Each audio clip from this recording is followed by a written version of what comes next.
Welcome to The World This Week, Episode 4. I'm Joe Lauria, Editor-in-Chief of Consortium News. This week, Epstein and Israel covering up the connection. Start is finished. A new era of nuclear danger. And Palestine Action. Acquittal in London, protest in Sydney. My guest this week is Patrick Lawrence, a Consortium News columnist, an author, a former Asia editor of the International Herald Tribune. He's written for the New Yorker magazine. He joins us again to talk about this week's events. Patrick, welcome to The World This Week. Thank you, Joe. Good to be back. Absolutely. And Patrick has just won an award, a Sharina Shim Award, and we congratulate him for that, for his excellent work. A good part of it being before Consortium News. So, Patrick, I want to begin by talking about something that broke just before our last show on January 30th, late at night on a Friday. Of course, the Department of Justice dumped 3.5 million Epstein files. They've now trying to wash their hands of this. Both Trump and Kash Patel, the FBI director, said it's over. We are not prosecuting anyone.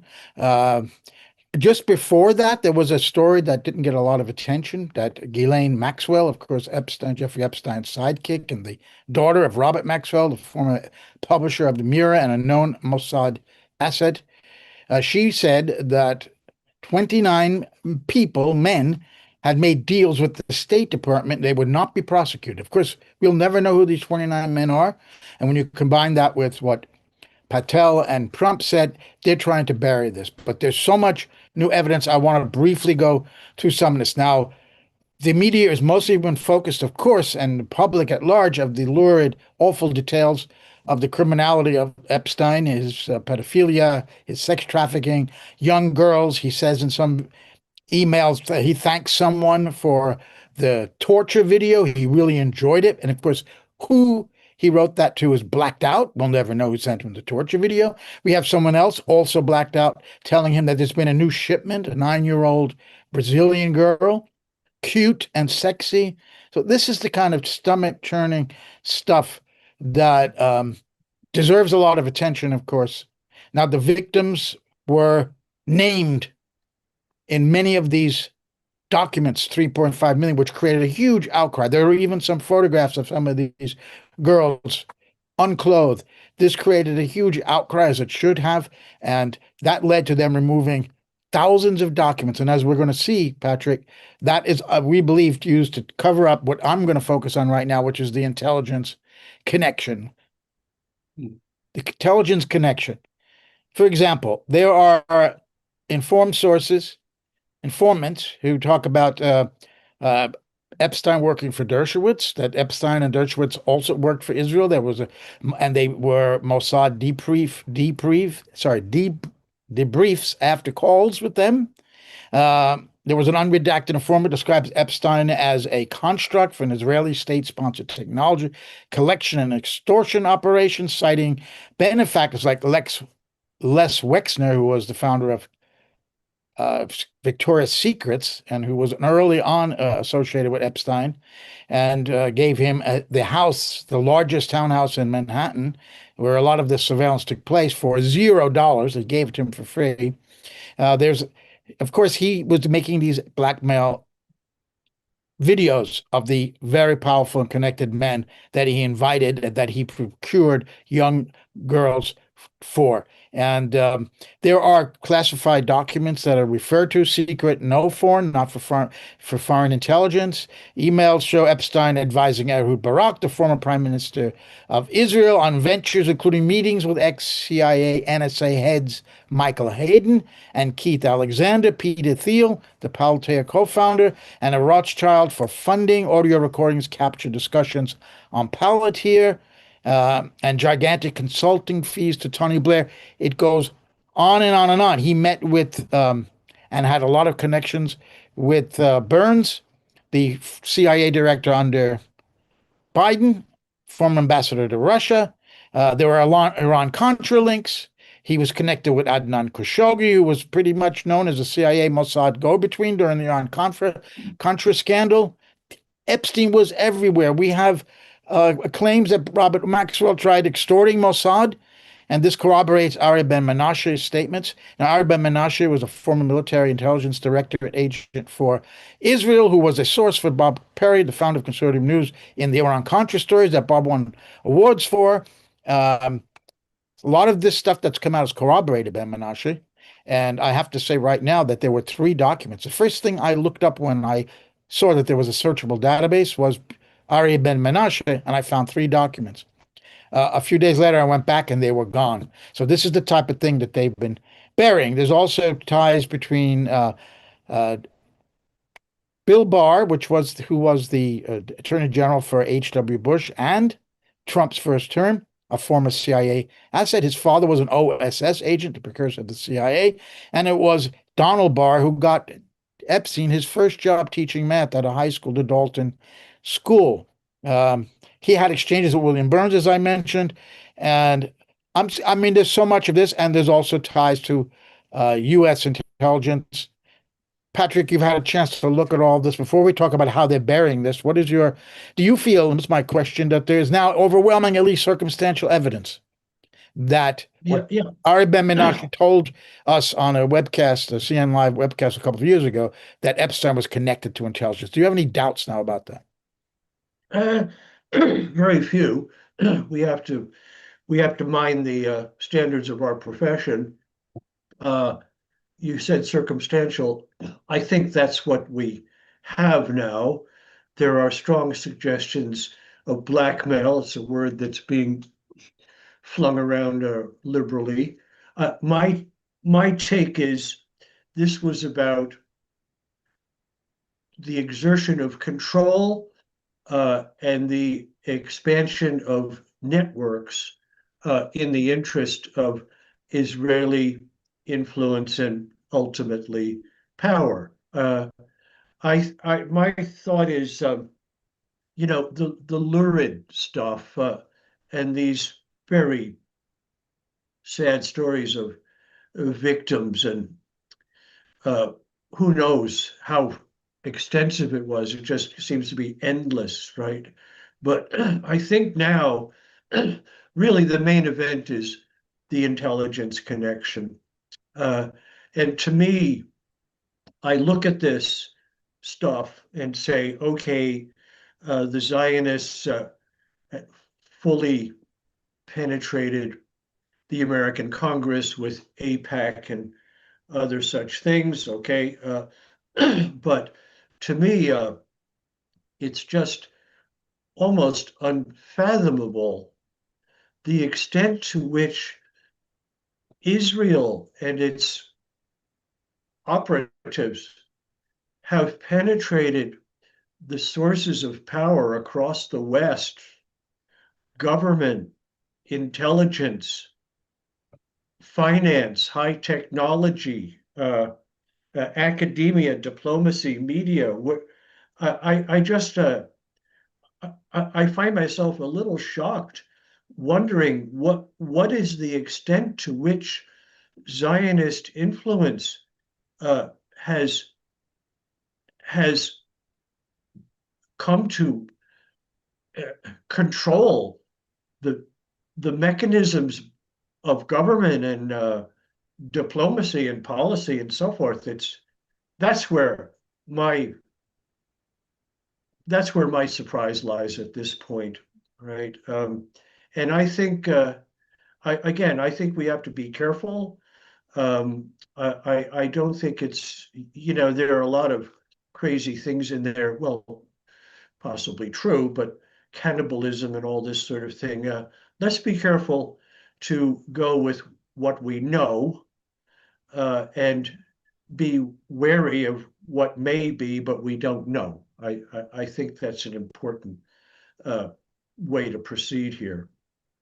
Well, of course, this is all historical stuff, but we see how already the Zionist entity had such control, as you're saying. Now we're living in a time where they're committing genocide, and they have penetrated Western governments around the world to the point where all those governments are supporting and are complicit, or many of those governments, with like Germany and the United States in particular, of course, with the genocide, even Australia. And now you cannot criticize Israel for that. And we're going to talk about that in the last segment.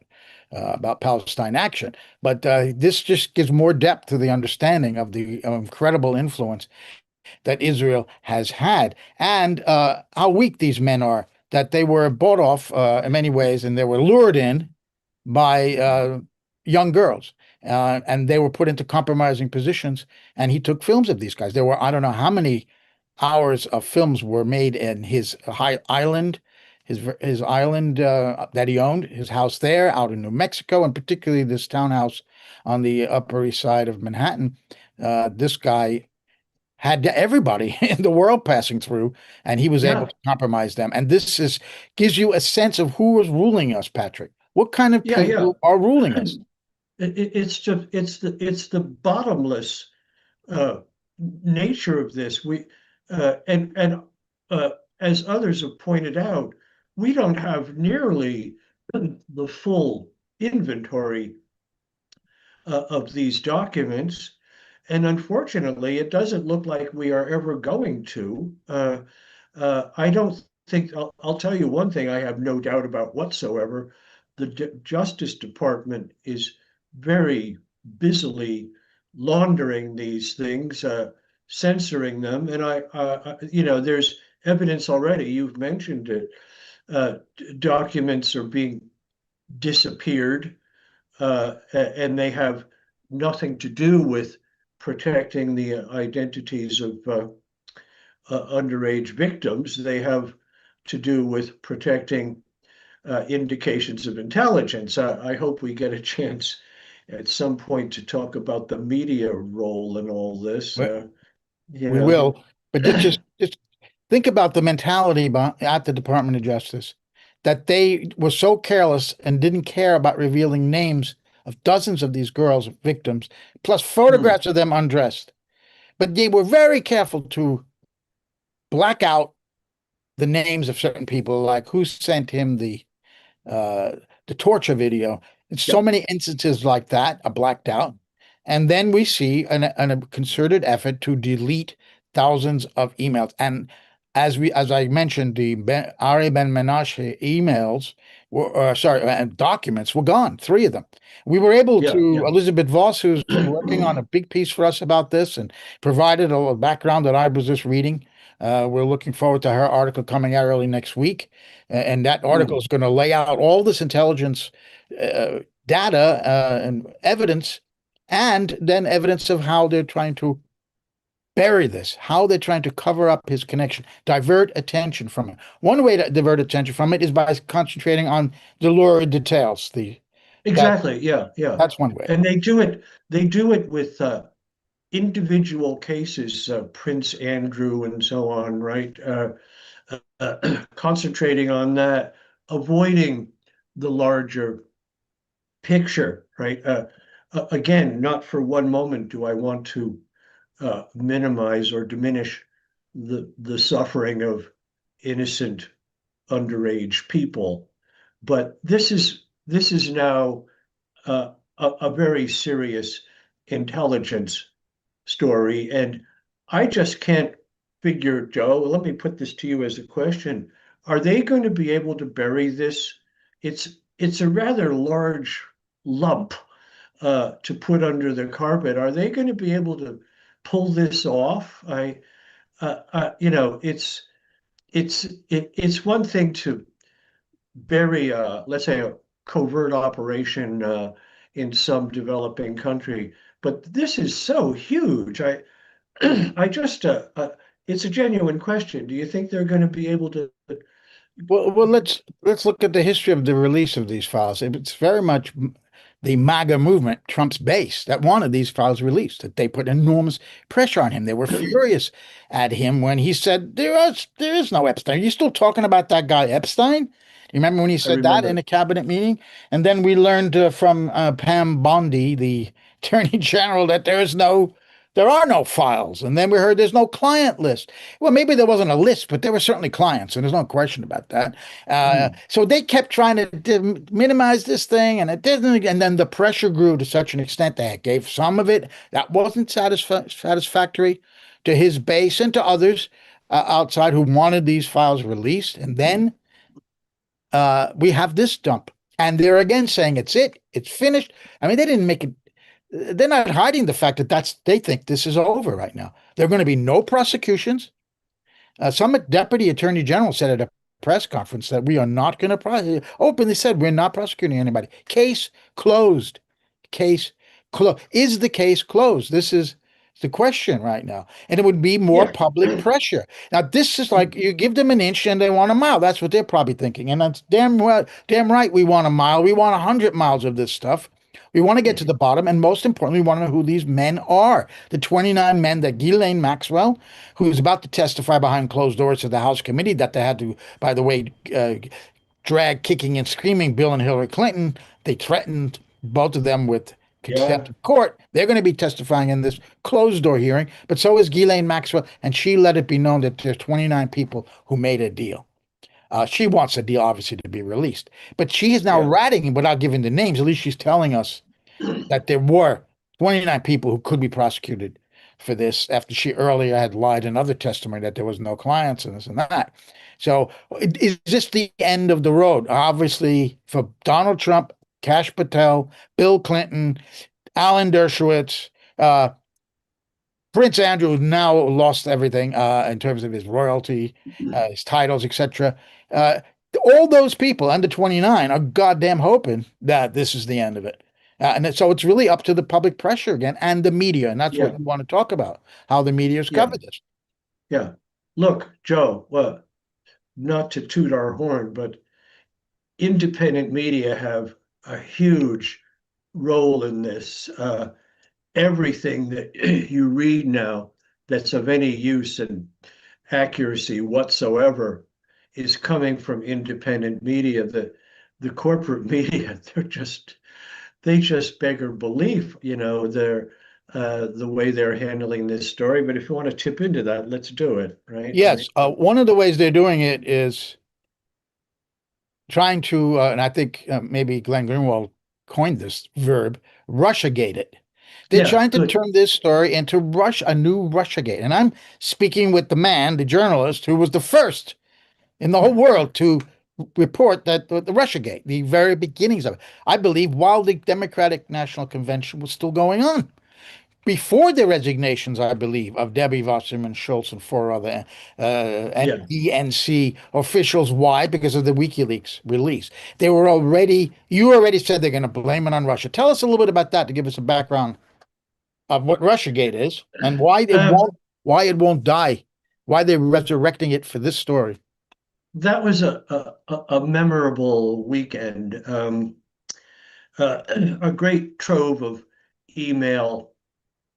WikiLeaks published a considerable trove of email, I think, on a Friday in July 2016. And it was a freak out among the mainstream Democrats because they were completely exposed, corrupting their own bylaws and procedures, subverting the Sanders campaign. It was a lot of really dirty stuff in there, a considerable portion of it leading to Hillary Clinton's front door. And then, okay, so we had that on a Friday. Uh, and Robbie Mook, the campaign manager, Clinton's campaign manager, went on the talk shows, back-to-back talk shows. This was very well coordinated. Uh, on Sunday morning, 48 hours later, uh, saying, our experts think that are telling us that Russia is behind this. And they're also telling us that Russia's intention is to get Donald Trump elected. Right there, I said, experts, we are never going to hear who they are. And tell me, 48 hours later, experts are actually explaining Russia's intentions. It's just completely ridiculous. So I wrote this, I kind of ripped out this column for Salon, and I suppose that's the landmark you're talking about. And thanks for the shout out. But that's Uh, how uh, it started, right? well, what was the in a nutshell, what was the essence of Russiagate? What were they trying to hide, and why were they blaming Russia? It seems like a twofer for me, and we're seeing this again here. Yeah, the point of Russiagate was to again, it's the same thing they're doing now. The essential point was deflection, okay?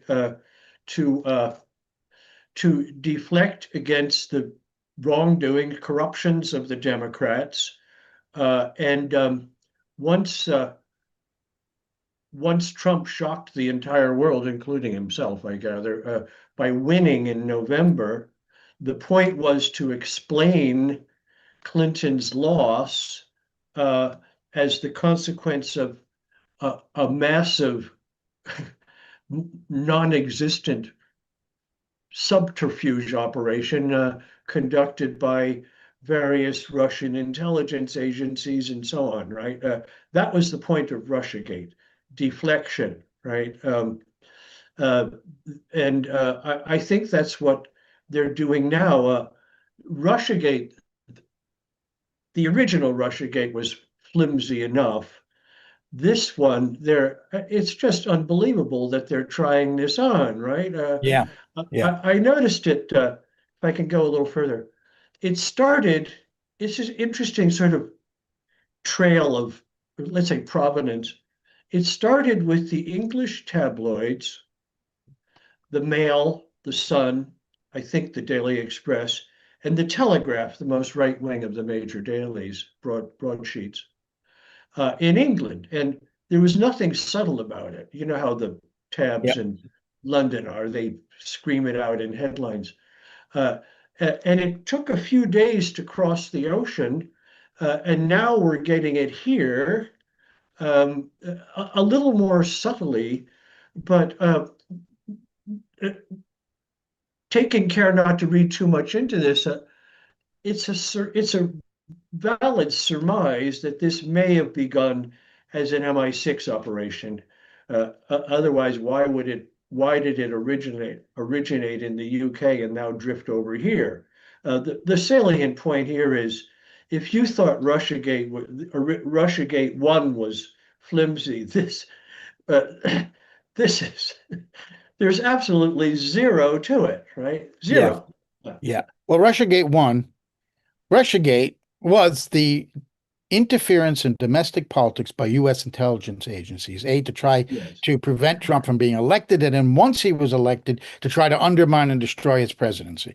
And this is the issue at hand. It's an unfortunate fact that those of us from the early beginnings, you to begin with, and then Bob Perry and me and others at Conservative News, and then Aaron Mate, of course, we've all been accused of supporting Donald Trump, of being Trump supporters. Nothing could be further from the truth. It's an unfortunate fact that a byproduct of debunking a very serious interference in domestic politics by the intelligence services, including the CIA and the FBI especially, was a byproduct of that was that it looked like we were trying to support Donald Trump and explain away, and also, of course, Russia, Putin puppets, etc. When this is the principle that another government in the future, other intelligence agents, we don't want a country where we're allowing the intelligence agency to do this. So Yeah. they covered that intelligence operation up. They've tried the Steele dossier. They tried to make that look like an intelligence document when the guy was out of MI6. He was doing it he was at a private intelligence company. He was getting paid for opposition research. That's all that was. And of course, Oppo research is always exaggerated and full of lies and exaggerations and some truth in there. And that was peddled as an intelligence document. It was truth. The FBI took it supposedly in the end took it seriously. So this was the essence of that problem, and we're seeing it here. Now, as you say, it started with the tabloids, but now it's the Washington Post, Deutsche Welle, France 24, YouTube. They are all trying to highlight Epstein's ties to Russia. He tried to meet Putin. He also, by the way, and this is something we want to dig into a bit more later. I haven't, which is he got involved in 2014 in Maidan. This guy was everywhere, Epstein. He was in the middle Yeah. of everything. Of course, he had nothing Yeah. to do with intelligence. He's brokering deals for Israel and Mongolia and Cote d'Ivoire. I mean, he's not involved. Now that they are trying to make this into a Russiagate, apparently Christopher Steele has surfaced again. I was talking about Steele, right? Yeah, He's claiming that Epstein's KGB links date to the 1970s. He's there's That's what no you say. end Am to I? the irony. Oh, Christopher Steele's back there. Then they must love they must missing the limelight, by the way. Everybody, Steele was on everybody's lips, and as it is in the in the news, when somebody's named every single day, and then about a year later, when they don't mention him, well, you forget these people. Like who Yeah, was that? So Christopher yeah, Steele's back in the center of things. He's saying that okay, the KGB links. What's really frightening is Donald Tusk, the Prime Minister of Poland, has ordered a probe into Epstein Russia ties. So has they he? really Well, want, and he's then he was involved with Maidan. I don't know if I finished that idea. He tried to work how he could profit from this. There was some financial yeah, angle. yeah, I mean, yeah. it's so disgusting. It Now, is so as you disgusting. know, as I've made clear in your pages and elsewhere, I consider the New York Times a Zionist supervised newspaper. Okay, day in, day out, they are not mentioning the Israeli connection at all. How long can they get away with that? It's just, do you think this? What do you think, Joe? Could they get away with this and it will never surface in corporate media? Two things can force it into corporate media, and it may not. Uh, and that would be the independent media, as you said. This without that, Yeah, this wouldn't be known at all. And it's grown so much in the last decade. The amount of people who are doing journalism, most of them amateurs, a lot of it, most of it crap, but there's so much good stuff out there. And there's a lot of, we should caution our viewers, as I'm sure they already are, know this, that a lot of documents that you see posted on Twitter that supposedly come from the DOJ, you should go back into the search engine of the DOJ and see if you find it there. Now, it could have been removed or it could be fake. So we have to be careful about all of this too. And yeah, there's all kinds of other conclusions people are drawing that are not necessarily true. But you got to take that, the wheat with the chaff. You got to take some of this garbage with the fact that the mainstream media is being challenged by us, by people in independent media in big yeah, ways. And this is another story. So it's either going to be that. And then, as I say, the public pressure. Is MAGA going to be satisfied with this? It went out on January 30th, 3.5 million, and a whole week has passed, and people are still discovering things in there. So are the yeah. people going to be satisfied now when we know that there are going to be no more prosecutions? There won't be any, no more. There haven't been any. Mm, There mm, haven't mm. been any prosecutions. Um, like I there's a just lot of hope stuff it I say goes about on. false things like that whether he was a body double and Epstein's still alive. Yeah, I totally got to stay away from that. It's irrelevant Yeah, if he's still yeah. alive. Of course, he's not alive. They did autopsies. Two different autopsies were done on his body. They don't know that that was Epstein. So anyway, Mhm. this is the answer to your question is whether the public pressure will continue on Trump. What the House Intelligence Committee's investigation produces, that's really key. They've got Bill and Hillary in there. Interesting. Unfortunately, it's behind closed doors. But we haven't heard the end of this yet, hopefully. I don't think we have, and I don't know if it's going to stop here. Interesting. Interesting. Well, I hope it doesn't, you know. Uh, yeah. Well, we could move on to the next one. I mean, there's so much more that I could we could talk about. I Yeah. asked our viewers to look for Elizabeth Voss's article early next week because what I've asked her to do and what we're working on together, but she's doing the writing, is to make this as comprehensive as possible. We want to Yes. make a comprehensive list of every bit of circumstantial, even very direct kind of evidence. Epstein at one point is saying in an email, "Don't tell them I work for Mossad," and then there's a wink. The wink, Yeah. Yeah. the thing that you make with the I semicolon you and gave me a a parenthesis. Yeah, So, you gave me a uh, draft. You gave me a draft of Elizabeth's piece. It's a very extensive, wonderfully comprehensive yeah, and look it's at going to be better, even all better than what you dimensions of saw, this. even better than Yeah. what you saw. So I think that this probing they're going to keep the Russia thing going. It worked for them. Let's face it, Patrick. Despite your great efforts and other journalists, a majority of people at that time believed it. Even after the Mueller report came out and said there's no connection between Russia and the Trump campaign, Even though we now know that the head of CrowdStrike testified behind closed doors, because that testimony was finally released 3 years later, that there was no evidence of an exfiltration Right, from right. outside, a hack of the DNC servers. I mean, some people still persist in this, and Yeah, they will not admit they were wrong. Most of it's that, but it's also still this partisanship that is so vile that you can't step back and say, wait a minute, we don't like Trump either, but this is even more important than Trump, that the intelligence agencies did what they did. And the Democratic by Party is guilty of trying to peddle opposition research as intelligence, yeah. as something. Now, by mid-Russiagate, facts cease to matter. You know, uh, when I wrote a piece for The Nation saying there's no evidence of a hack, it had to be a leak of some sort. I got fired for it, right? And uh, people of that persuasion never covered what you mentioned, the 2020 testimonies of these people.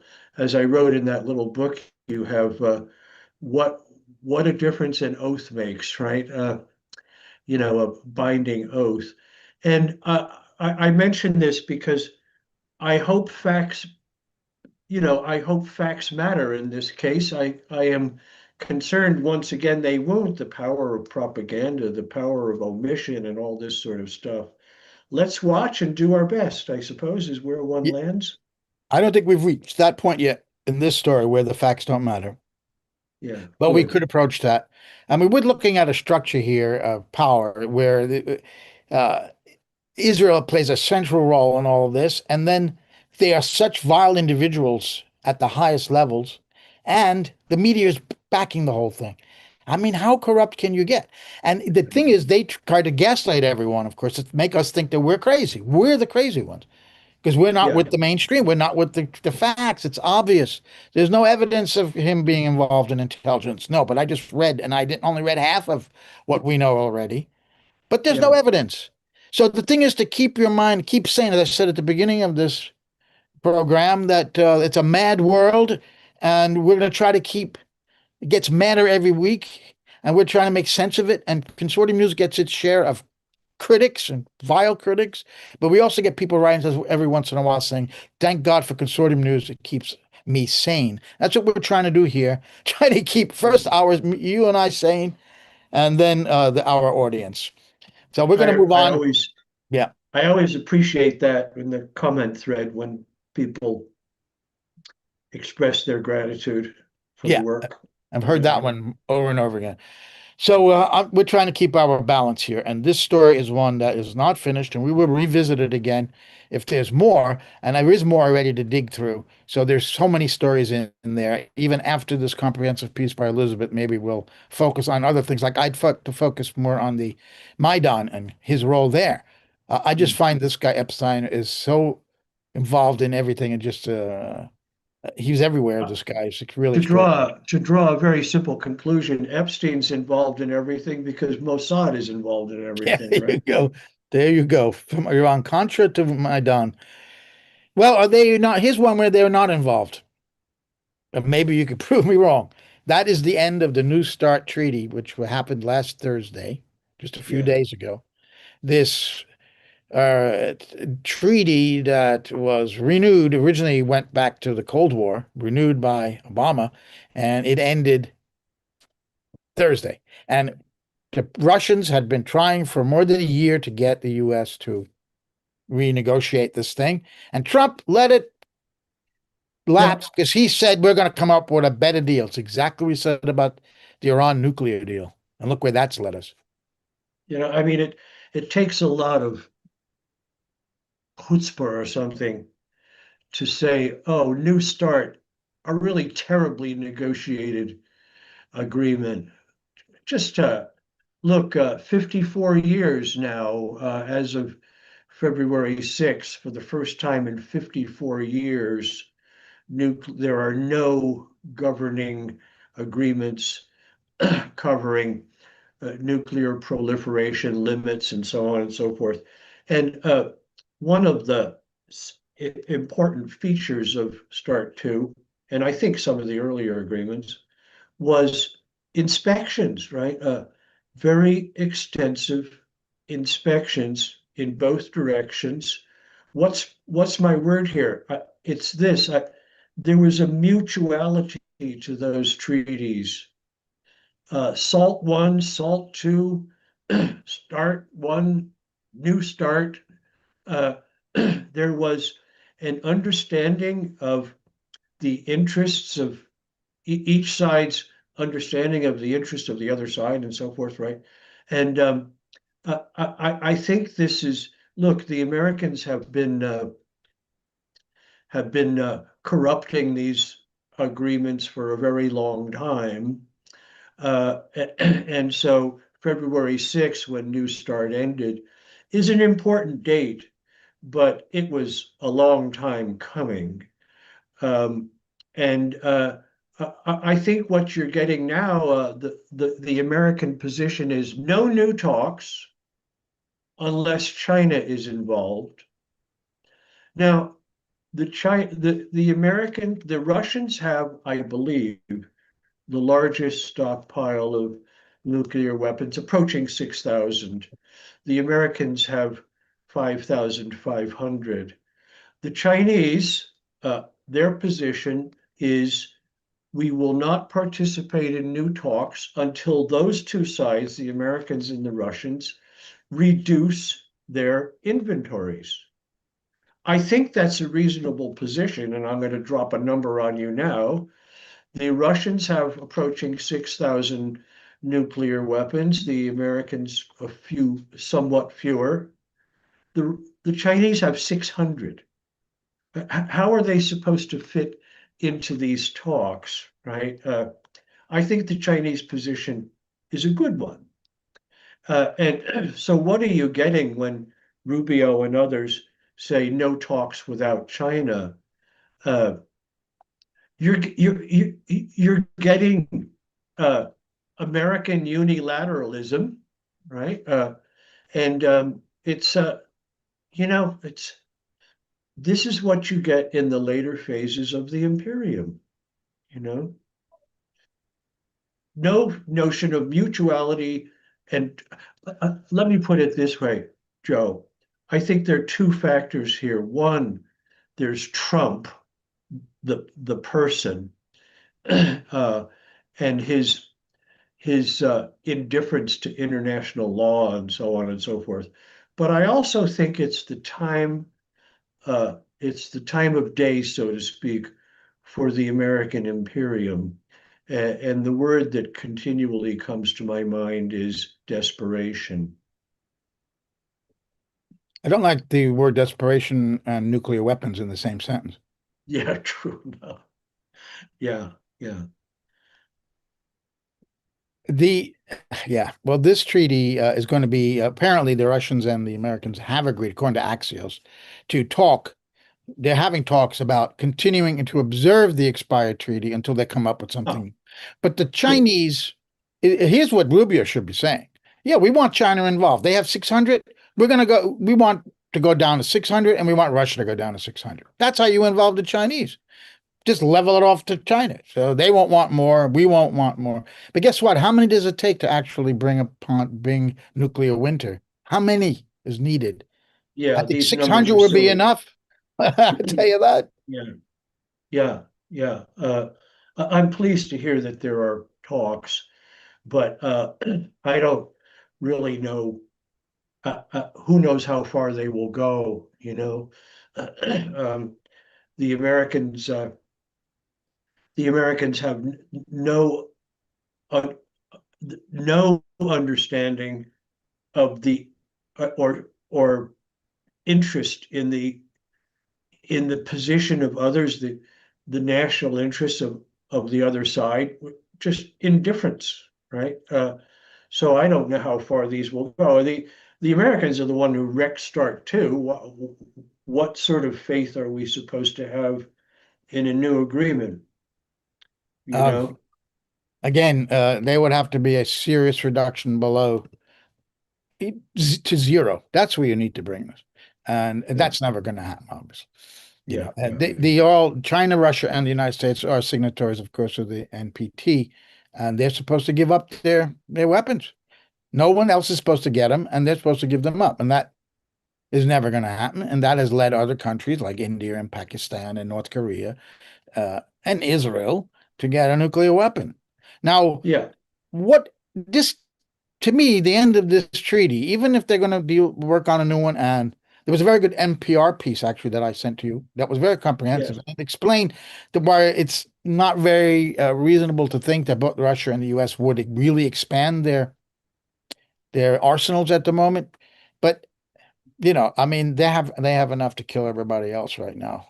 This is the problem. We don't and need we Joe, need to get to zero, and that's not going to happen. let's put this together with the modernization of the American nuclear arsenal, I believe commenced under President Obama, which involves Yes. an expenditure of $1 trillion over the course of a decade. And I think we're well into that decade. How are we supposed to put this together with, any authentic intent at reduction? And I want to mention one other thing about the Chinese. Why are the Chinese expanding their nuclear inventories? Small as they are growing. There's no question. Why?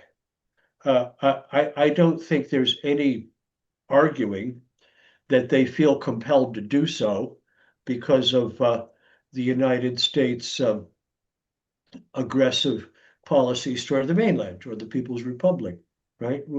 It's cause effect, right? You Well, know, absolutely. There aren't Chinese ships off the coast of Florida, but there are American ships all over the South China Sea, and even one British aircraft carrier was there.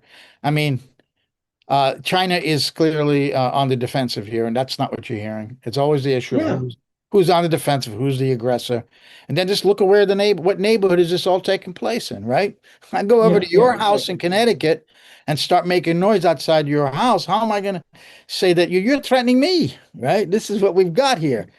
And, you're trying, but the other thing I said, the word desperation, nuclear weapons don't work together, but also the expiration of the last nuclear arms treaty, as you just said, coming at a time when the U.S. is allowing Ukraine to fire with U.S. personnel on the ground, long-range missiles into Russia, which Russia has warned could lead to a nuclear exchange. We've got the United States threatening war with Iran. Israel is nuclear armed.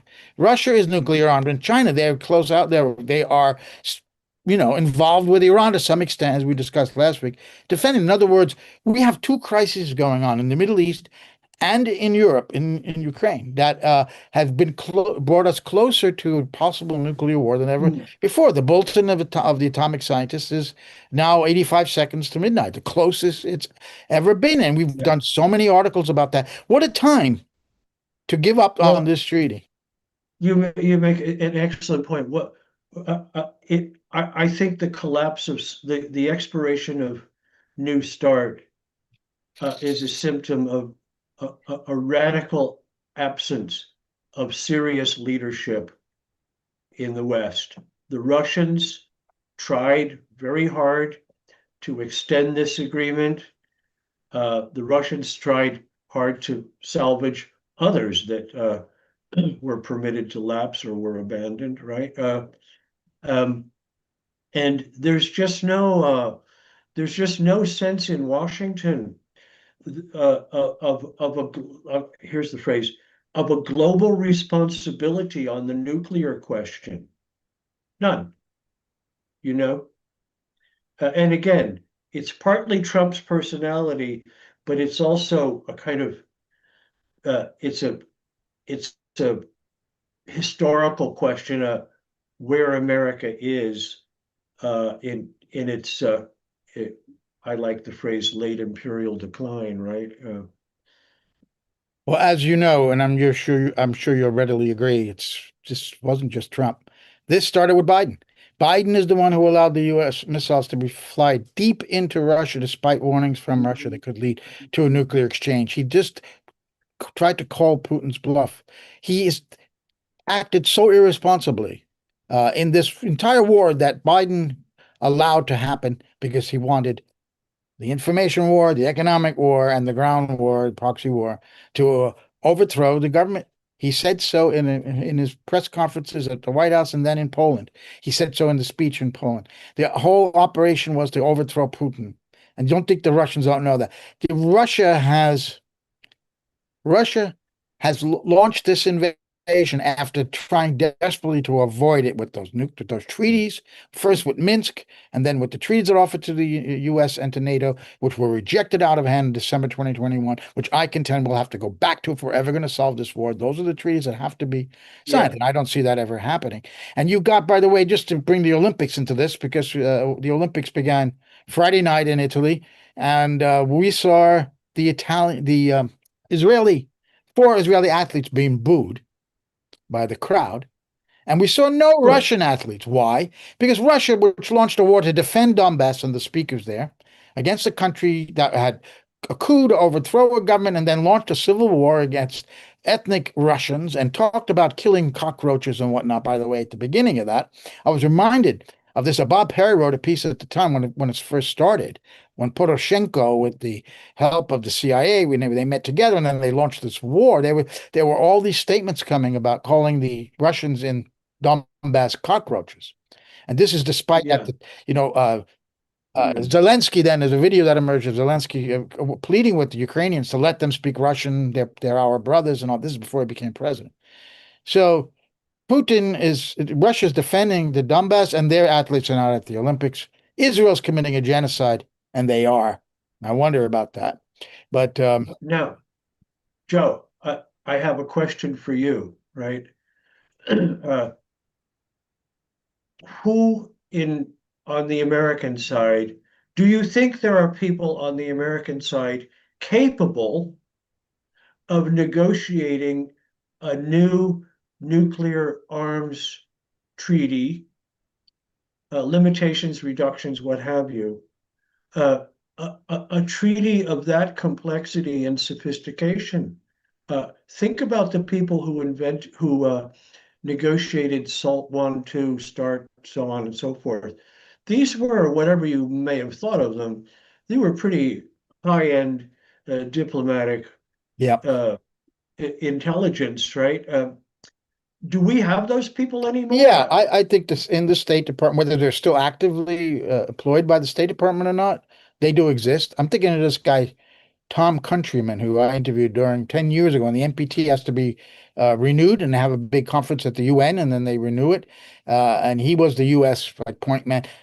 So Mhm. the Americans have experts. I don't know if they're as good as they were back in the Cold War, but they certainly have people who are expert in this, could negotiate the treaty. The question is whether the Trump administration will call on these people to do that. Yeah. I don't see how they can't, because they're not going to send Jared Kushner there to work out how many bombs each side are going to have, right? Or Don't Mr. be so Witkoff. don't be so confident of that, Joe. He may very well, a Yeah, couple I of New mean, York really. landlords, right? Yeah, just send the landlords over to determine how many nuclear bombs you could have in your basement, without Yeah, raising the rent. So, I mean, it's a joke. But no, there are people like that. I'm sure there are. I just named one because that's the guy I knew, and I think he's still around. yeah, So there are people who could do it. Well, are they serious about it? I don't think Trump's a serious guy. I mean, I've said this over and over again, and I think it bears repeating, that it's futile to try to rationally analyze Donald Trump. He's a yeah. totally irrational person. You can't apply Mm. rational analysis to him. You're not going to get anywhere. So what is he doing about this? About Also, treaty? Joe, my theory touched upon last week, I think. Um, what the Trump regime does with nuclear arms reduction and so on is probably not up to Donald Trump. It's up to the national security state and its senior operatives. Donald Trump will do what he's told, and so will Rubio in the end. I really don't see Donald Trump saying, "I want a new treaty," right? Yeah. You know, he's I'm writing about this now for you, actually. I just I don't think this guy is actually in charge. No, but most presidents Aren't. have limited ability, are limited in the control they have, and that depends on the president and the head of the CIA at the time. You saw what happened to John Kennedy again. He fired Allen Dulles. Kennedy was killed. This a connection a lot of people make, including Ray McGovern, former CIA analyst. So, how much control are you allowed as president? And if your interests align with the deep state, as we call it, then you're going to be given a lot of leeway. But you could also push back. We don't know what's going on in these discussions, right? I'm sure there's a lot Yeah. of back and forth, and sometimes a president may win an argument. Other times they don't seem to be able to do that. So, a writer, um, a commenter on the website, really took Eisenhower to task, and I agreed with this.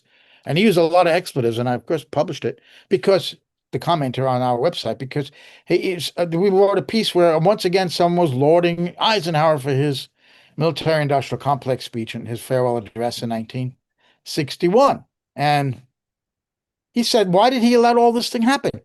No, there was an earlier Iron Cross speech you're probably familiar with of Eisenhower, which he said that we can build 10 schools or 100 schools with the cost of one bomber, one B-52 bomber. Like, if you remember that speech, he made that Mm. early on in his, it could have even been in his first administration, the mid-50s.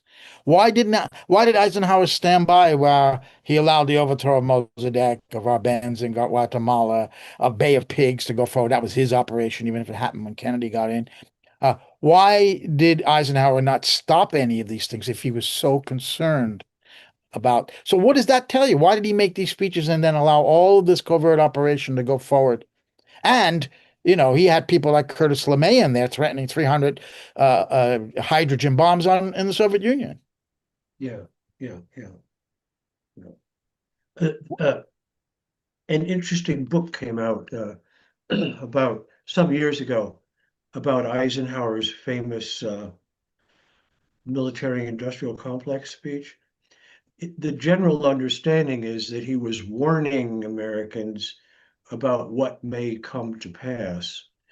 This really clever journalist by training, went into the archives, I think they're at Yale, and discovered drafts of the speech. He wasn't warning Americans about what was going to come to pass.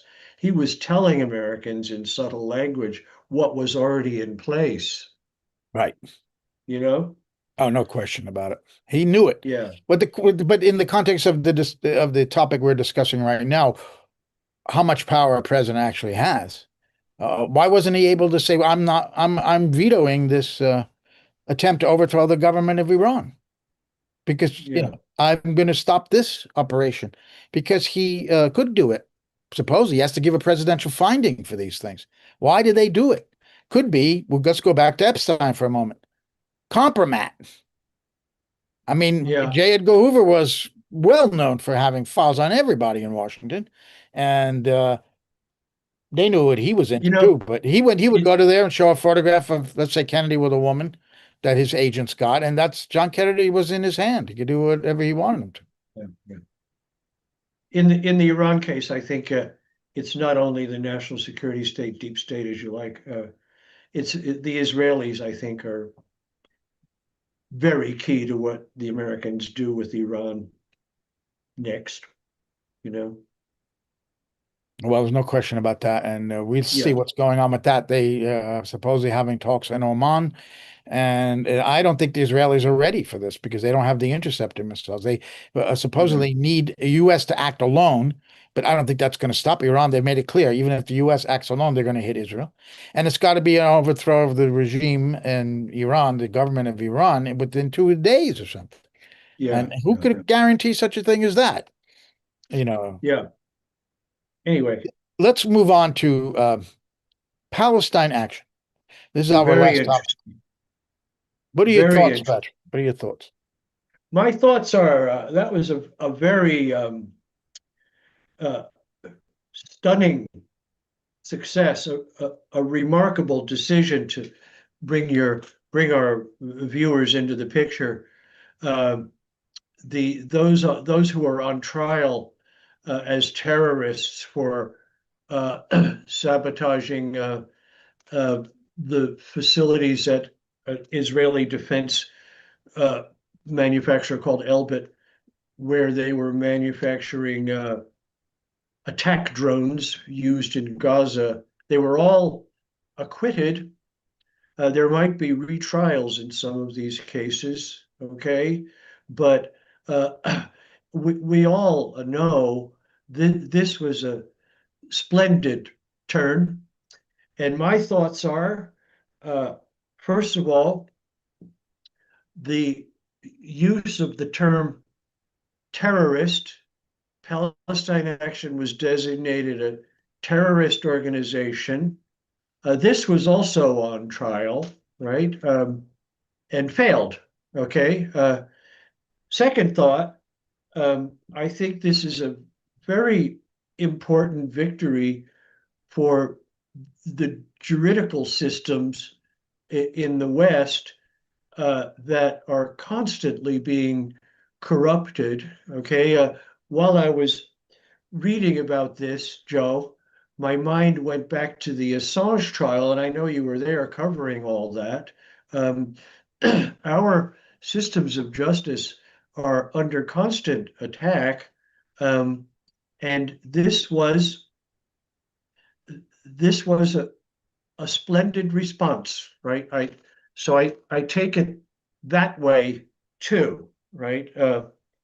And also, I want to mention the way the prosecution corrupted the evidence um, that was made public.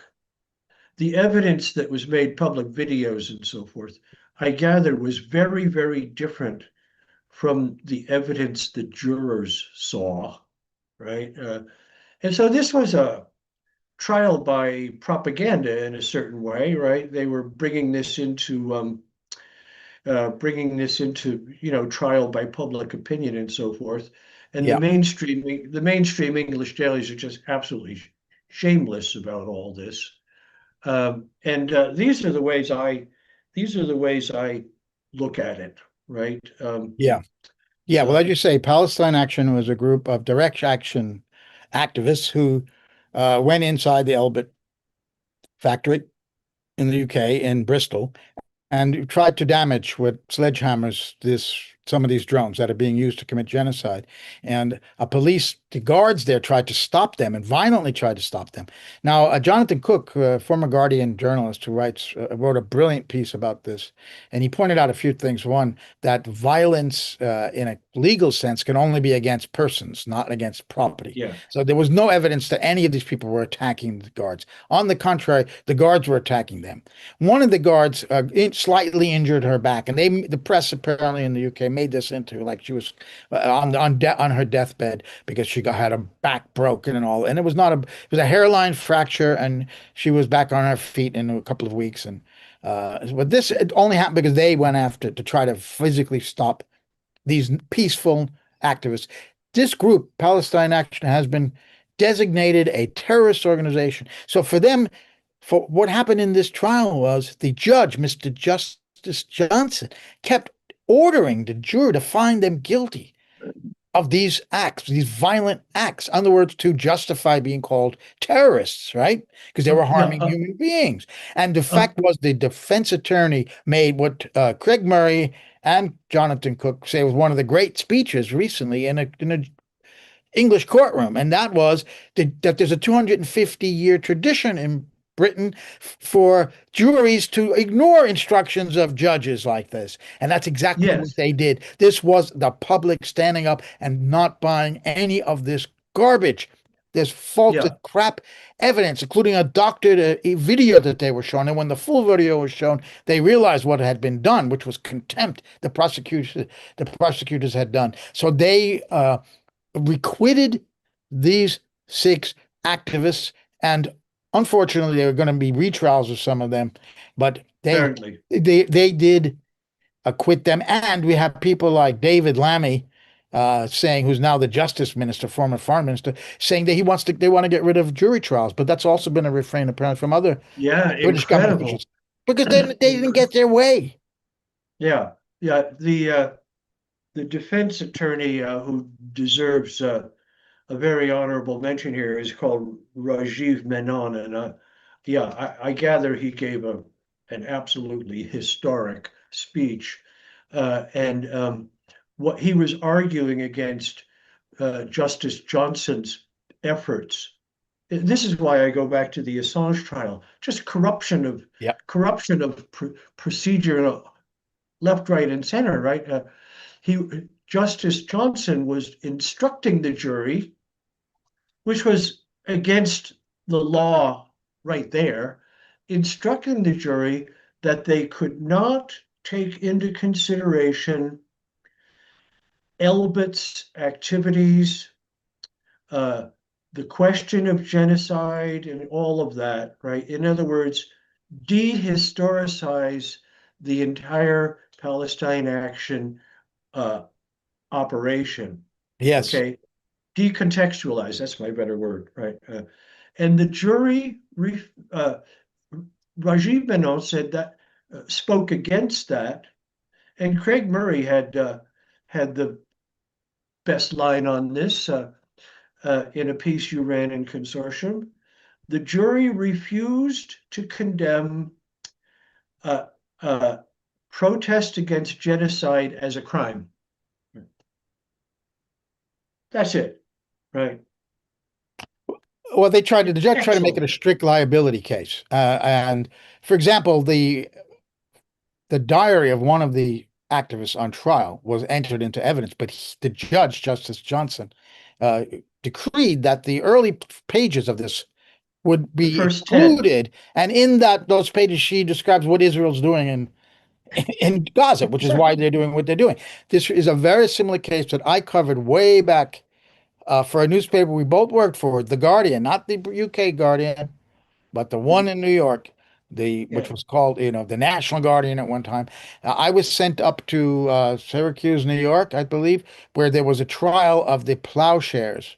And the Oh, plowshares yes. were a group of activists, just like Palestine Action. They'd entered in Rome, New York. There's a big U.S. Air Force base, and they entered this base and they poured blood over cow's blood or whatever it was, pig's blood, over a B-52 bomber. That's what they did, just as a protest against U.S. Mm, militarism. They were on mm. trial, and I was in the courtroom, and the judge refused to have them say a word about why they did it. Absolutely shut it down. Same thing Same happened with the thing. Daniel Interesting. Ellsberg case. He was not allowed to utter a word of why he leaked the Pentagon Papers. Because they were lying about the war having been lost already. And he needed to try to stop this war where countless Americans and certainly more Vietnamese were dying. Couldn't say it. So that's this. But in Britain, there is a public interest defense that's allowed. It isn't allowed in the US. One of the reasons we were so worried about Julian Assange, his supporters were worried that if he went to the US, no way he'd win because he couldn't introduce a public. Why did he leak these documents? Why was it important for the publish these documents? Rather, they were leaked to him. Why were they published? So this is what this judge in this Palestine Action case uh, was trying to do to stop. And the fact that these juries stood up to him is a magnificent. Now, I want to read a Yeah. little thing from, if you want to say something, then I want to go back to something about Cook says about why the government wants these retrials. Yeah.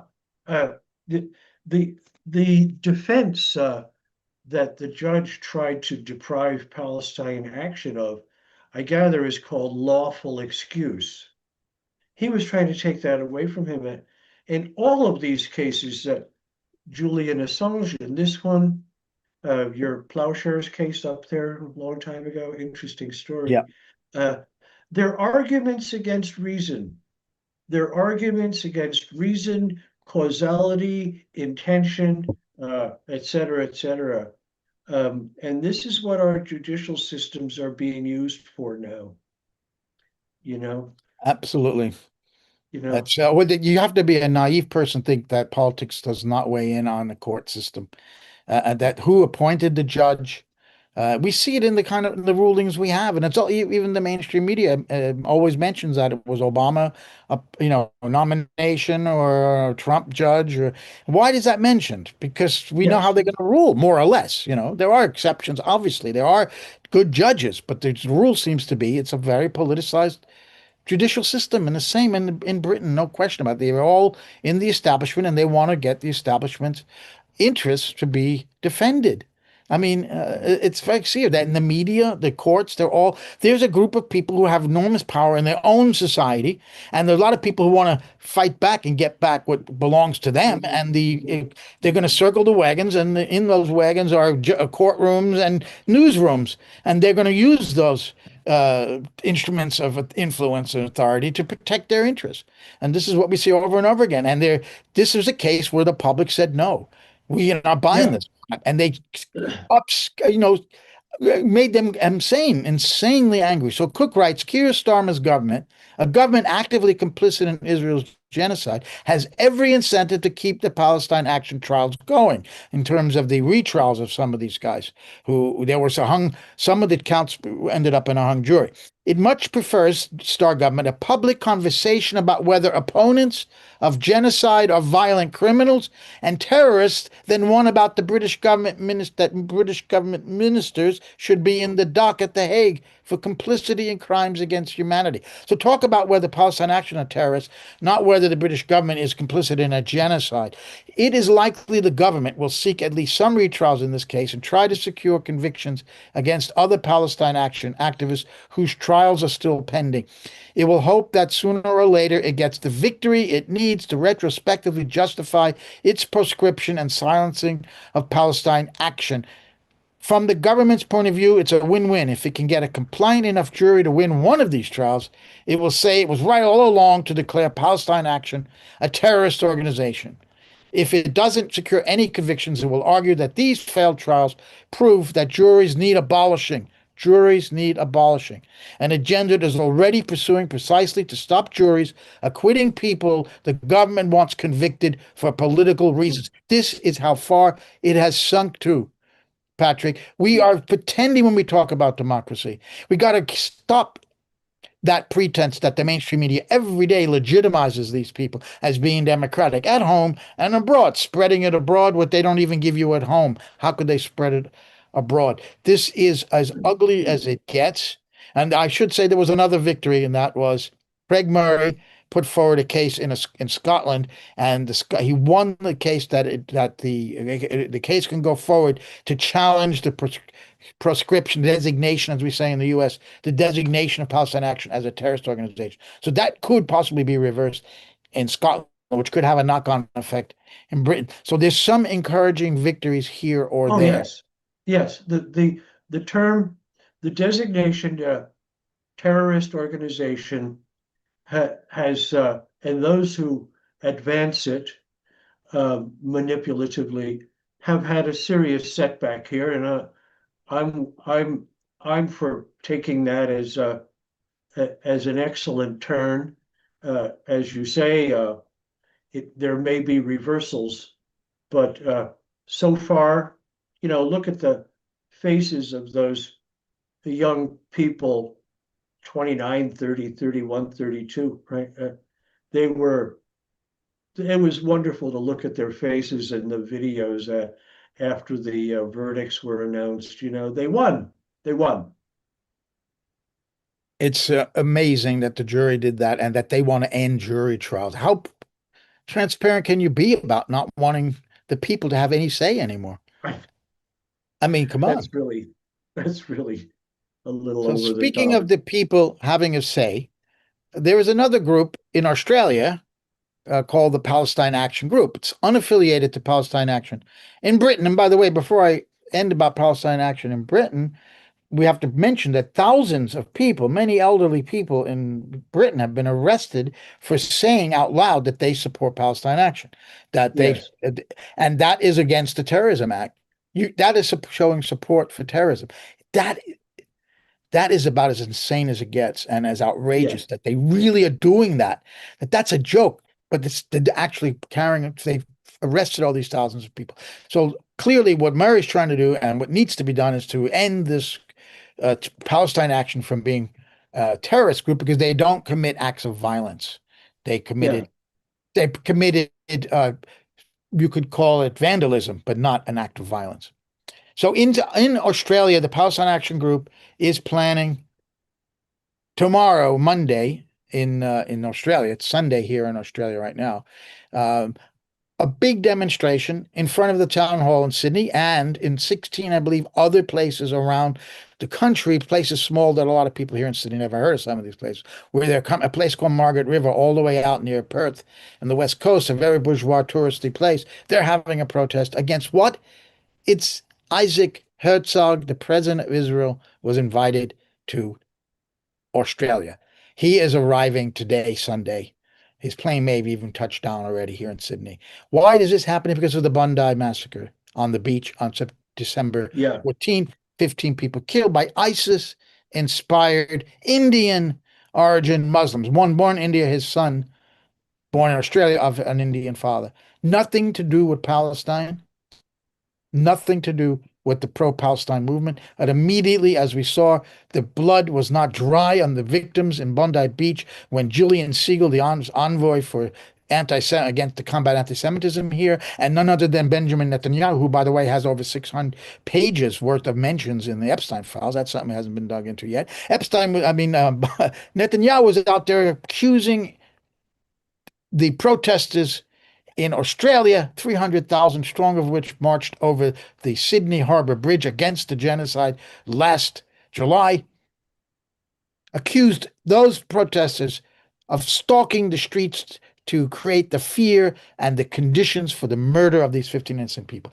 They have tried to conflate the anti-genocide and pro-Palestinian movement with these horrendous terrorist murders on Bondi Beach on 15 December. So the Zionist Federation of Australia arranged this invitation. They invited Itzhak Herzog to come here. They imposed it on the Prime Minister, Anthony Albanese, who is showing every day his weakness, his capitulation to Zionist pressure, and he agreed to allow him to come. And Patrick, believe it or not, he said that this would create social cohesion. When it is done yeah, the exact opposite, it has created enormous division where violence is expected because police have announced there's going to be 500 at the town hall, 3,000 in Sydney, and the very extreme Zionist premier of this state of New South Wales has said anybody who doesn't obey police orders not to march or to not move on will be arrested and pay $5,500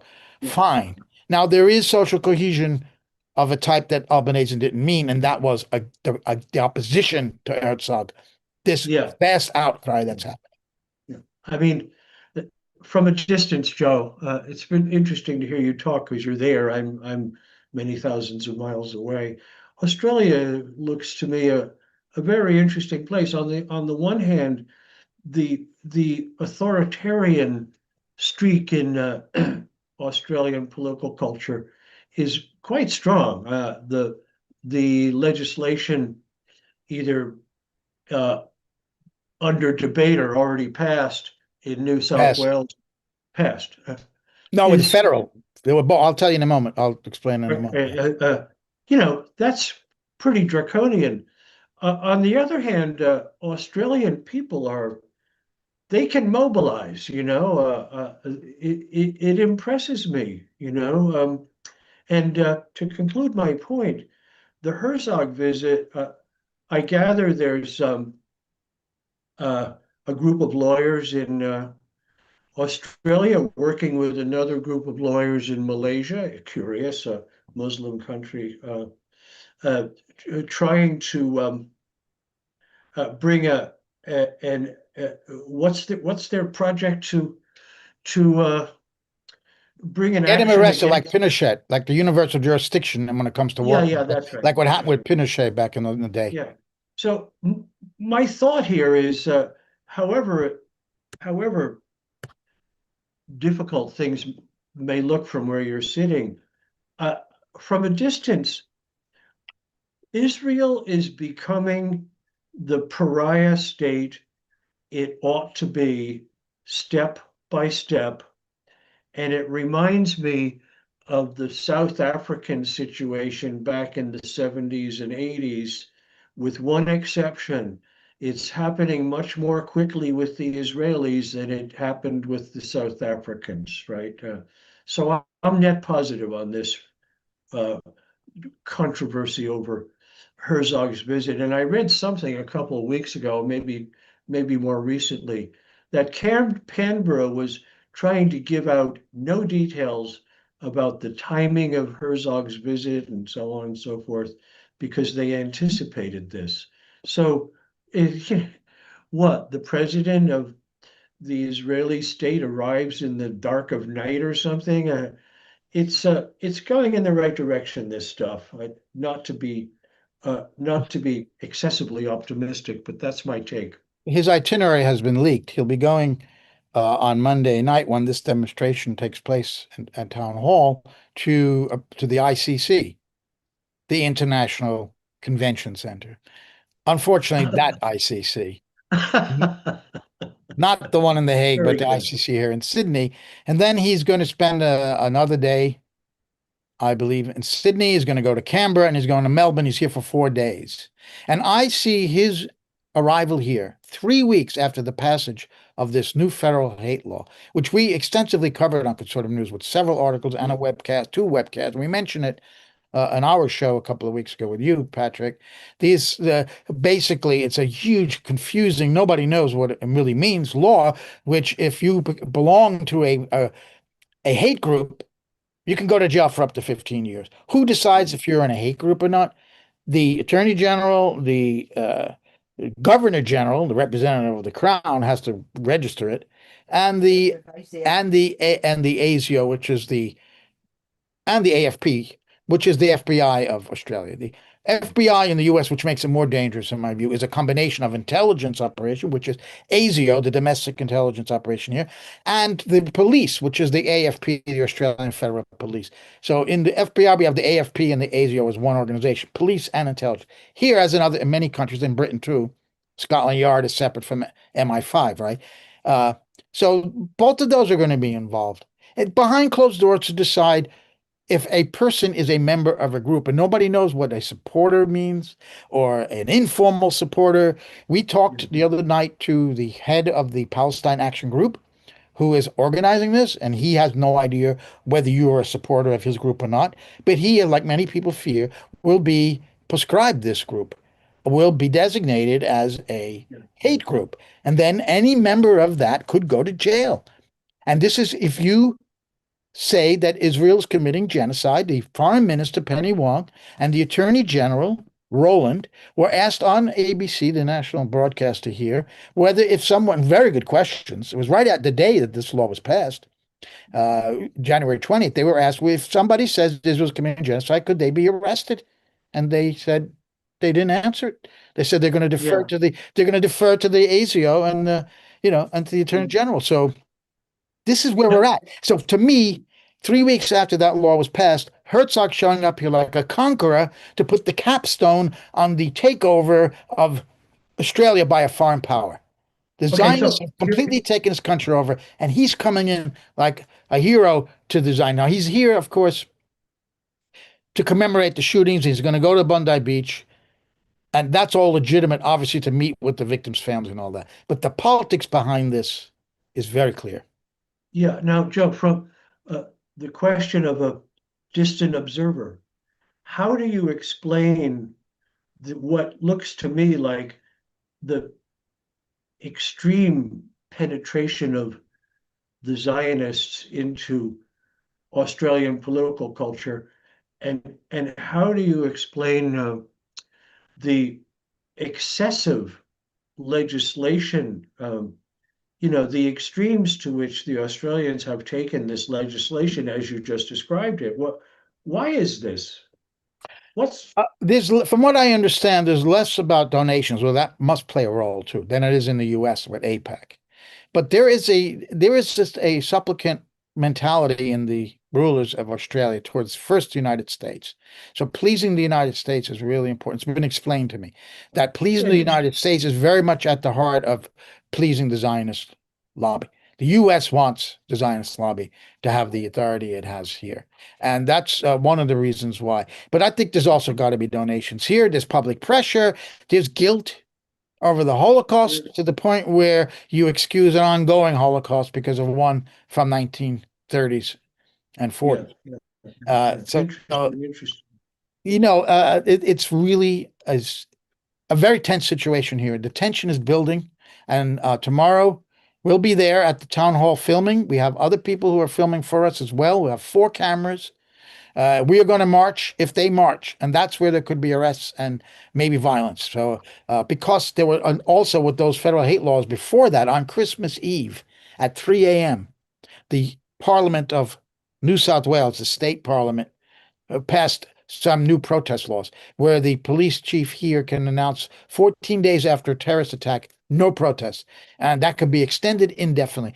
That has been extended, but they have allowed a gathering at the town hall, but no march. That's where we could have violence or arrests. I see.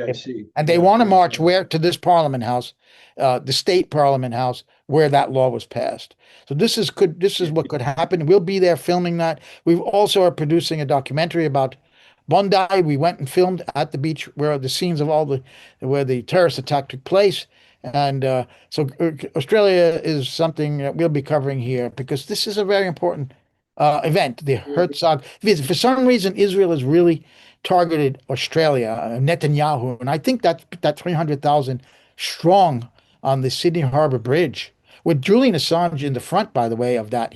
That was one of his few public appearances. He came out. So I think that this really, as you listen to Netanyahu talk about TikTok, talk about social media, we have our voice. They have the guns, and they are scared of our voice.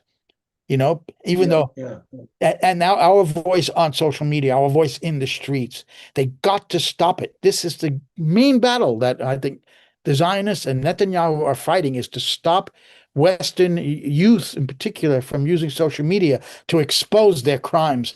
It's all about covering up their crimes and criminalizing criticism of them. It's unbelievable that it's gotten to this point. And I blame the Western governments even more than the Israelis. Israelis are acting in their interests. How are the Western governments acting in their country's interests? Yeah, it's a complete betrayal.